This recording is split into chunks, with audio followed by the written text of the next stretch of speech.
अस्सलामुअलैकुम वरहमतुल्लाहि वबरकातुहू। अल्लाह तबारक व तआला दे सोहणे ते बबरकत नाम तो शुरू करना जेड़ा तमाम जहाना दा मालिक है। ते बेलियो ते सजनों की हाल है थोड़ा तकड़े हो ते सोहणे हो बई ना 2015 दे विच ना एक सर्वे कीता।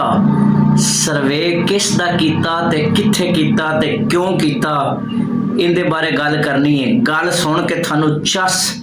जरूर उसी गल सारी सुननी है ते गल सुन के ते एंड ते ना मेरे चैनल नू सबसक्राइब भी कर लेना है, लाइक भी करना है ते बैल आइकन नू लाजमी दबा लेना है। 2015 च ना सर्वे पंजाब हैल्थ केयर कमीशन की तरफों डिस्ट्रिक्ट व्याड़ी दे विच कीता। टोटल बंदे असी होवीए 12 आए जे सर्वे होवन ते 13वां डिस्ट्रिक्ट मैनेजर होवे ते जेड़ा डिस्ट्रिक्ट मैनेजर है ना वो सानू ना दूसरे तो तीसरे दिन ना साडी मीटिंग जेड़ी है डीसी ऑफिस दे विच रखे ते मीटिंग दे विच ना लैक्चर सानू देवे, ब्रीफ करे, दसे भी किस तरह सर्वे करना है, की करना है। सर्वे च असी की करदे सी, सर्वे च असी जितने भी डॉक्टर सन, जितने मैडिकल स्टोर सन, जितने हकीम सन या दम करन वाले जेड़े बंदे सन उन्हां सारियां दा डेटा लेके ना मोबाइल दे विच एक ऐप हुंदी है, उन दे विच सारा उन्हां दा नाम पता लिख के ते नंबर लिख के ते उन्हां दी मैडिकल स्टोर दी दुकान दी हस्पताल दी या डेरे दी जिथे वो दम करते सन तस्वीर लेके ना ते अपलोड कर देंदे है, सेंड कर देंदे है ते वो अगां चली जाती। तो उनका सानू पैसे कितने मिलते सन, एक डॉक्टर का चैक करन दा सानू ना पिंड का डॉक्टर चेक करिए तो 100 रुपया, अगर शहरी डॉक्टर या मैडिकल स्टोर चेक करिए तो उनका सानू 50 रुपया। ते साढ़े ना 2 तो 3 दिन तो बाद ना मीटिंग होवे ते मीटिंग दे विच ना जेड़े शहर दे 8 मुंडे सन ते 4 असी पिंड दे है ते शहर वाले जेड़े ने ना वो मैनू मजाक ते मेरे ते तंज करन, क्यों करन कि मेरियां ना मुच्छां भी माशाअल्लाह चंगियां वड्डियां होवन ते दाढ़ी भी इस तरह होवे ते वो मैनू ना मैं गल भी पंजाबी च करां ते पंजाबी च गल करके फखर महसूस करा कि साडी मादरी जबान ही पंजाबी है। वो मेरे ते मजाक करन भी है पिंडू जे पता नहीं किधरों आ गया। मैं कहा ठीक है तुसी कर लो मजाक, एक दिन मैं भी थोड़े नाल मजाक करांगा, क्योंकि इस तरह होंदा है ना कि बंदा जेड़ा काम करदा है ना उस काम दा दुनिया ते उन्होंने बदला देना पौंदा। होया कि असी ना 1.5 तो 2 महीने ना सर्वे किया तो सर्वे 2 महीने तो बाद ना साढ़े चैक है लाहौर तो टीम आई, उन्हें साढ़े चैक लियाते ते डीसी ऑफिस दे विच ना उन्हें साड़ी मीटिंग रखी। मीटिंग रख के ना ते उन्होंने चैक तकसीम किए, फरदन फरदन हर बंदे का नाम लेके ना उन्होंने स्टेज से बुलावन ते बुला के उन्होंने चैक देवन